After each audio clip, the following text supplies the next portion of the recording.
हुरडा पार्टी राहिली थोडीशी बाजूलाच. तो कार्यक्रमाला आपण सगळे आलात.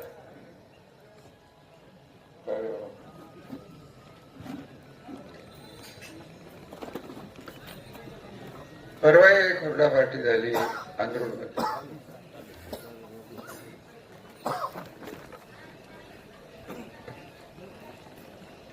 या तालुक्यात इतके जेवण घेतली बघितली, लोकांनी प्रेमाने बोलवलं. खंडाळा तालुक्यात मान तालुक्यात फिरत असताना एखादं जेवण दिलं गेलं तर सगळ्या गावाला बोलवतात. विरोधात विषय सोडून दे. गेल्या 1 वर्षात मी मजा बघतोय.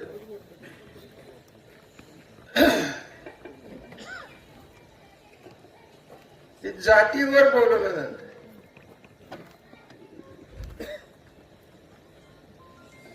जातीची नावं घेण्याची काही माझी इच्छा नाही, कारण मी जातपात मानणारा माणूस नाही. पाण्याच्या प्रश्नावर बोललं गेलं. जगताप सर, आपण जे बोललं हे खरं आहे. आणि हे काय फक्त फलटण पुरतं खरं आहे अशाला भाग नाही. सामान्य सातारा जिल्ह्याची जी काही संस्कृती होती, जी राजकीय संस्कृती होती, सामाजिक संस्कृती होती, एकमेकाशी वागायची पद्धत जी होती, गावाच्या गावं शांततेने सुखाने कष्ट करून जगत होती.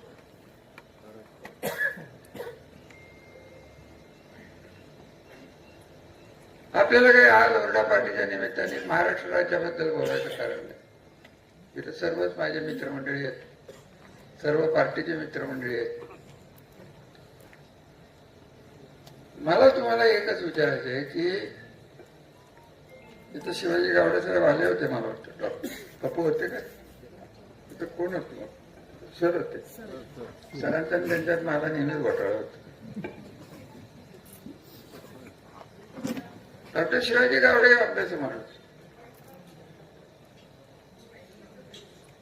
त्यांनी या प्रश्नावर मला वाटतं गोखलेला एक बैठक घेतली होती. किती मोजून 20-25 लोक होते. एवढी जर तुम्हाला दुर्लक्ष करायसारखी गोष्ट असेल तर आम्हाला आपलं स्पष्ट सांगा की पाणी गेलं तरी चालेल. कशाला आम्ही तरी भानगडीत पडून भांडणं करत बस. इथं माळेगावचे डायरेक्टर साहेब आहेत ना.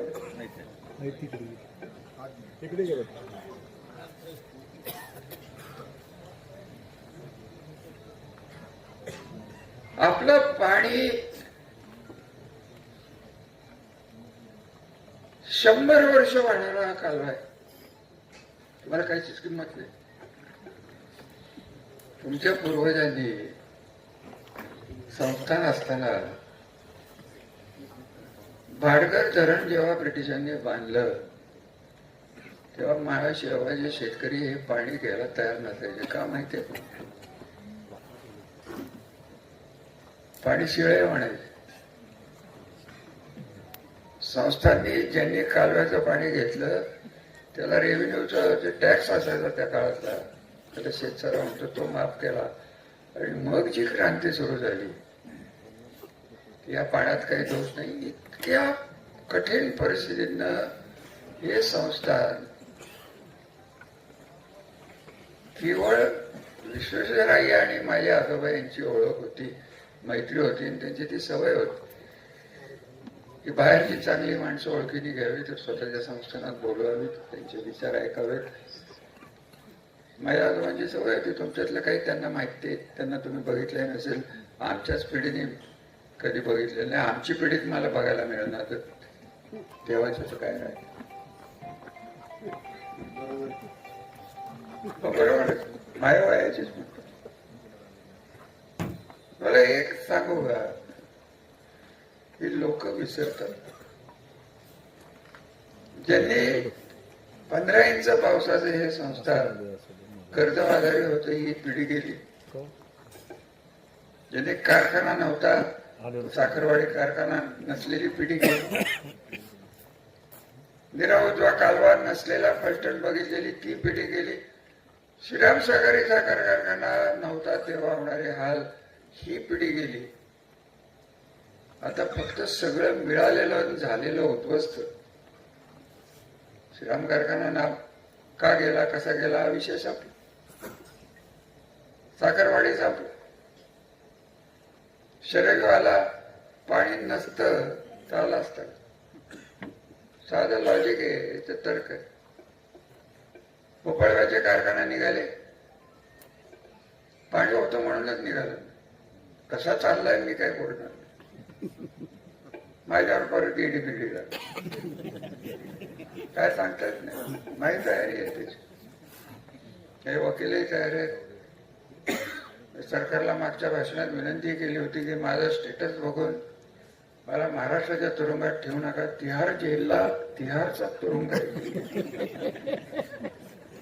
किंवा अहमदनगरचा तुरुंग जिथे पंडित नेहरू 3 वर्ष कैद होते, निदान त्या माणसांची जिथे राहिले तिथे जाऊन तरी बसतो. हे करू शकत. सगळं विसरलं जातं, गृहीत धरलं जातं. आणि राजकारणाचा विषय जेव्हा येतो, आणि सध्याचं राजकारण जे चाललेलं आहे हे आम्हालाच विचारतात 30 वर्ष आम्ही काय केलं. 30 वर्ष मी होतो, त्याच्या आधी 100 वर्ष नाईक निंबाळकर कुटुंब होतं, तेव्हा आपण कुठं होतो, आपलं घर कुठं होतं. इथं आले, त्यांचं स्वागत झालं, ते स्थिर स्थावर झाले, राजकीय सामाजिक प्रतिष्ठा देण्यात आली. काही अडचणी आल्या तर कर्ज देण्यात आली, काही अडचणी आल्या तर श्रीराम कारखान्याचे ट्रॅक्टर, ट्रक, काय ते बुलडोझर त्या काळातले दिले गेले. आम्ही आलो, आम्ही 3च भाऊ, आणि तुम्ही समजत होता आम्हाला 4था भाऊ आहे. बरोबर आहे. असेच बसायचे. मला तर काय नाव घेण्याची इच्छा राहिलेली नाही. मी खरं सांगू का, विकास किती केला 67 पासून या तालुक्यात, या घराने, हे जे नेते स्वतःला म्हणून घेतात, तिने आसूसाठी जरी काय केलं, ती जिनिंग काढली त्याच्यात विकली, आणि हे आम्हाला विचारतात कारखाना चालवायला दिला. हे स्वतः करायचं तर काहीच नाही, दुसऱ्यांनी केलेल्या कामाचं क्रेडिट घ्यायचं. आणि आपण अडचणी झालो, ज्यांना आम्ही आमच्या घरातलं मानलं, ते आमचं घर आमच्याच भावबंधाने अडचणी जाण्याचा प्रयत्न केला. तेव्हा आम्ही त्यांना म्हणलं की तुमच्या साथीची गरज आहे. ते हे म्हणाले नाही आम्हाला तिकडे जायचं, जाऊन दिलं. काय फरक पडला. हे यांच्या मनात आमच्या घराबद्दल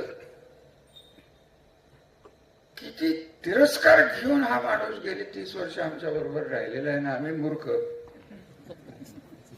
हे आता दिसतंय डोळ्याला, आम्हाला दिसत. माझे खासदार परवडला निदान तो या निरानजीत आपल्या बाणगंगा नजीक गोटा तरी खेळत बसला होता, बेडकं तरी पकडत त्याच्याकडे राहायला तरी होते. त्या अशा माणसाने आम्हाला फलटण तालुक्याच्या भविष्यावर बोलावं. यांनी नाही म्हणलं तरी एक चांगलं गेलं.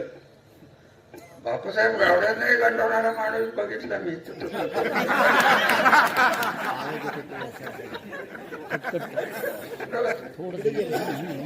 दादा बरोबर बोलला, दादा बरोबर बरोबर बरोबर. केवढी मोठी कला, असा कलाकार तुमच्यात येऊन राहिला, तुमचं नशीबच मोठं आहे. ही माणसं आम्हाला विचारतात तुम्ही दहशत मला काही कळत नाही. पवारवाडीचं घर इथं बसले, आबांची चिरंजीव.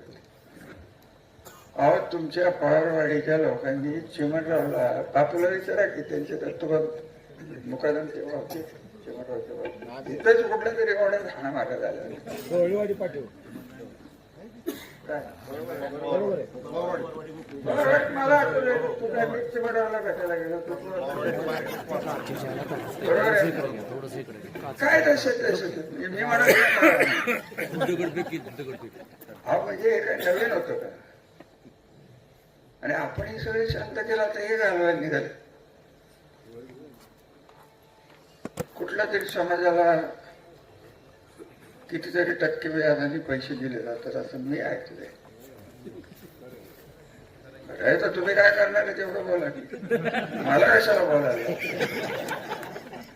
मी सगळ्या जगाचा वाईटपणा घ्यायचा माणसा वाईटपणा मी घ्यायचा सगळ्यांनी वाईटपणा घ्यायचा आणि तुम्ही काय करायचं रात्री आले खुटक खुटक करत घातला हात घेतलं 5,000 टाकलं मग हे तुम्ही करायचं कारण आमच्या कार्यकर्ते 5,000चा रेट निघाला अरे गावात येऊनच का दिलं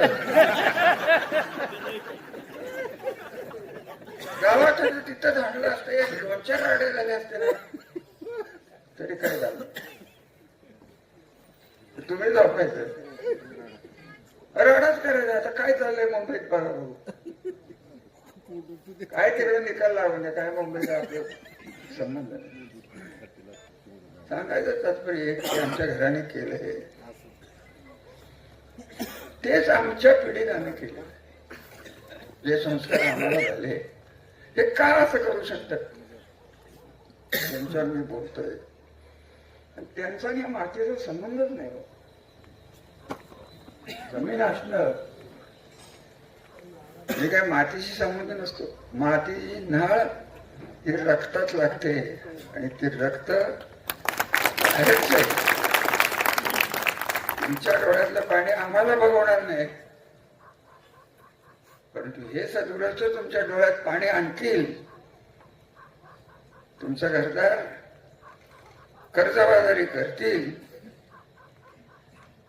आणि परत तुमची मतं घेऊन जातील एवढं तुम्ही लक्षात ठेवा 30 वर्ष आम्ही कधी इतर दंगा होऊन दिला नाही कोणाला म्हणलं नाही की याला मारा त्याला मारा त्याला मारा आणि आज कार्यकर्तेच म्हणतात तुमच्याकडे एवढी सत्ता होती तर तुम्ही का नाही केलं अरे झक मारलेले का आम्ही माणूस घेणे वागलो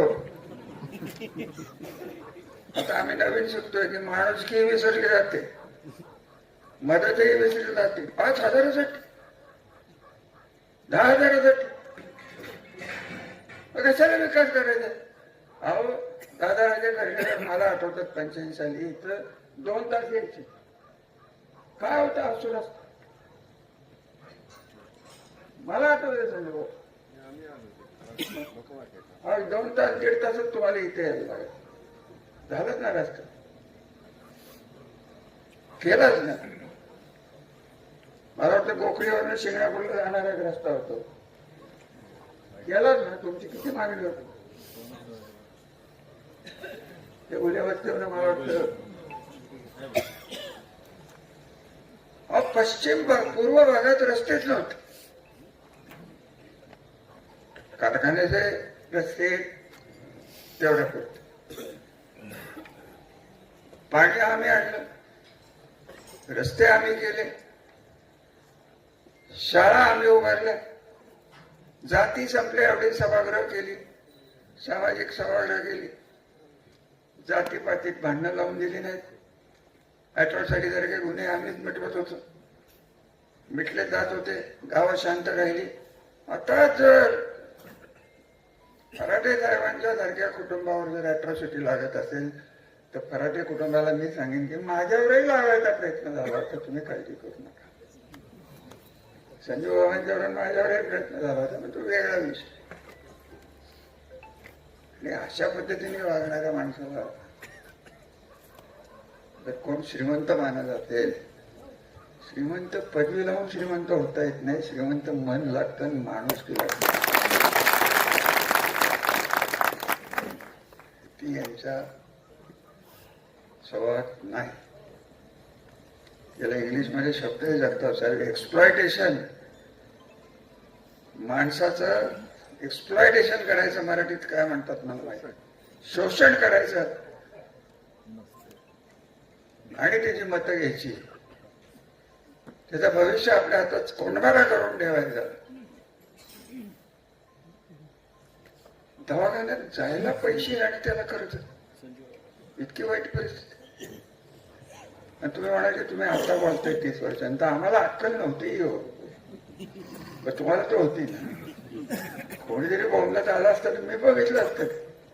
तर तुम्ही शांत, आम्ही शांत चाललंय. पूर्व भागाचे नेते, छत्तीसगावचे नेते, अमुक नेते, तमुक नेते, हुरडा बाजूला राहतो. हुरडा हे कारण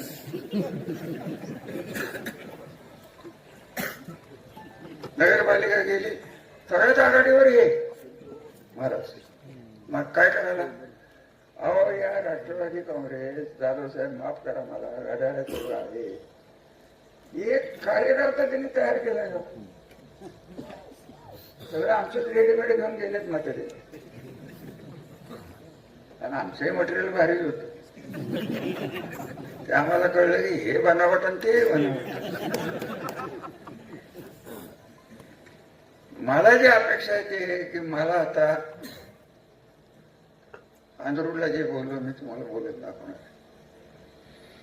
माझं वय 77 आहे.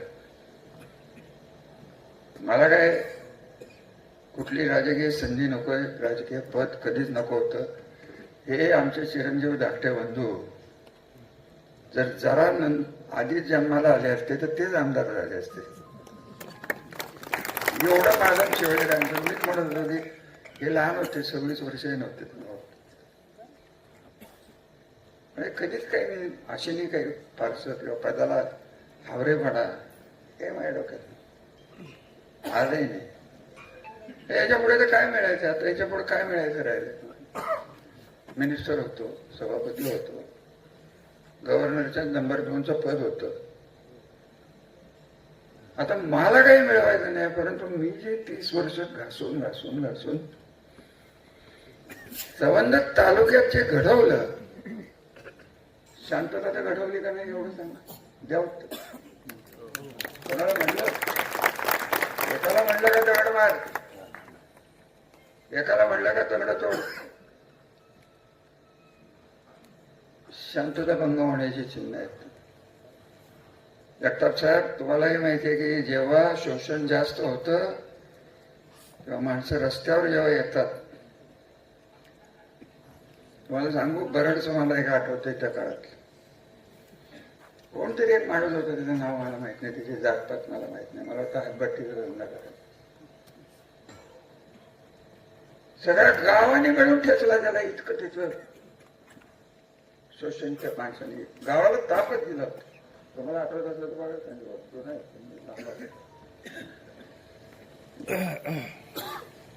अशी संस्कृती या गावात आणायची.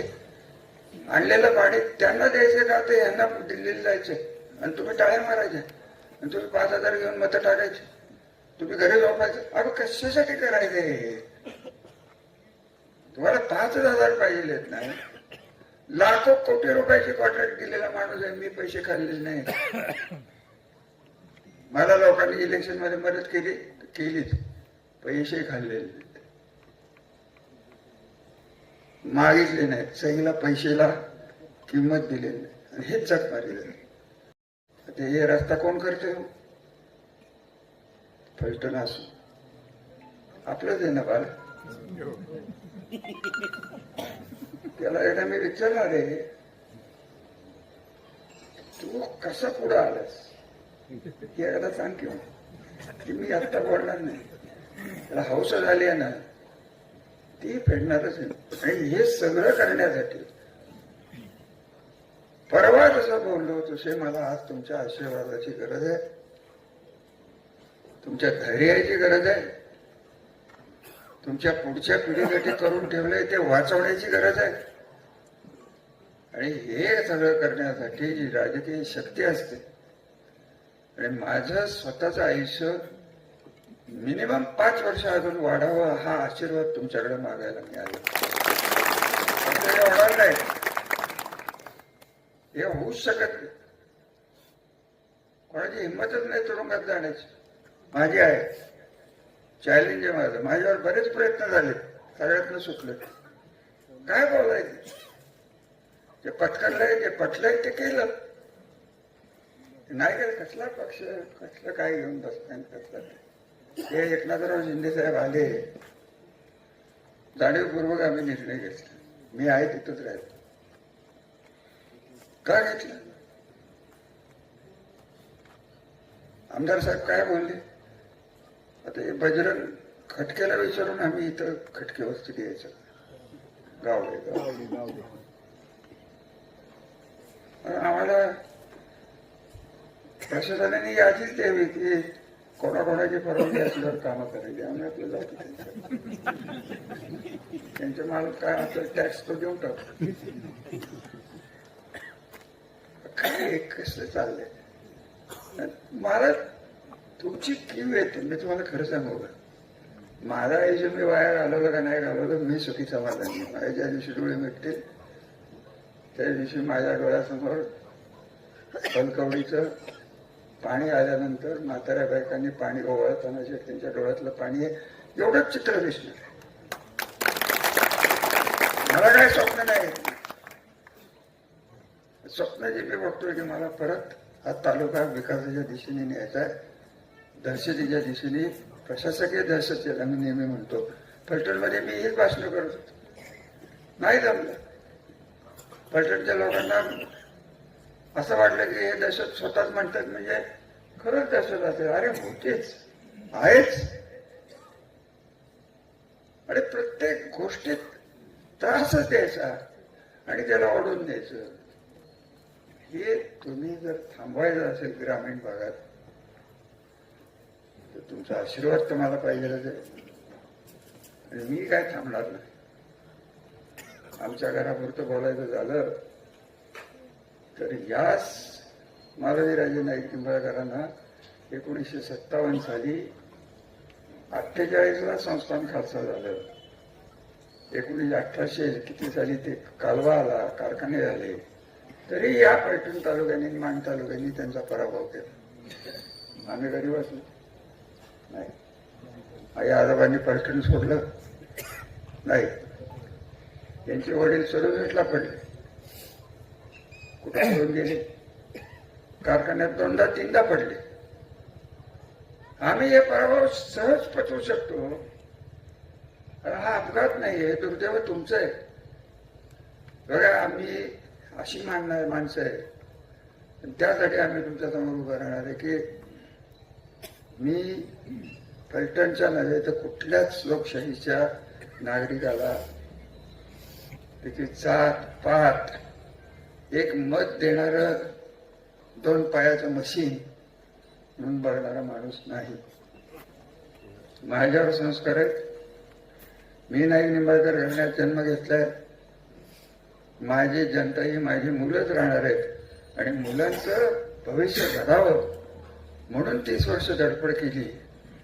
त्याला जो आज ग्रहण लागलेलं आहे ते ग्रहण सोडवण्यासाठी आपण सगळ्यांनी कटिबद्ध होऊ, शपथ घेऊ आणि मगच ओरडा करू. याला कोणाला घाबरायचंय हे होणार नाही. त्याच्याने मी काय करणार? तुम्ही असला बरोबर तर माहीत आहे. ठीक आहे, फलटण झालं, ते आमदार कोण आले ते सध्या कुठल्या पार्टीचे ते काय कळायला मार्ग नाही. जसं माझं आहे तसं त्यांचंही.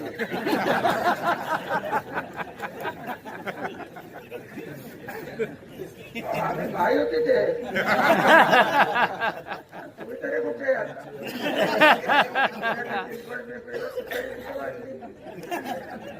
कशाला काय सत्यानाश झाला पुढे कोणाला जोर द्यावा. तुम्ही सध्या टीव्ही बघत नाही म्हणूनच तुम्ही सुखी आम्ही बघत नाही. पहिलीचं क्रिकेट मॅच बघतो मला येऊन असं झालं. व्हॉट्सअप जबरदस्त युनिव्हर्सिटी आहे जगात एक व्हॉट्सअप युनिव्हर्सिटी. काय वाटेल ते करतात, वाटेल ते बोलतात, वाटेल ते छापतात आणि आता ते कृत्रिम बुद्धी म्हणतात. ते राहिलं बाजूलाच. कोण कोणाचे विनोद काय करते, कोण कोणाचे व्हिडिओ काय काढते, कोण कोणाचे आवाज काय काढते. काय येण्याचा बाजार काय सांगे तुला या विषय प्रवर्धा खायला उठावं का? आपला आशीर्वाद आहे असं गृहीत धरावं का? आणि जर पैसे वाटायला आले तर तुम्ही जोडताल. आभारी आहे. जय हिंद, जय महाराष्ट्र, धन्यवाद.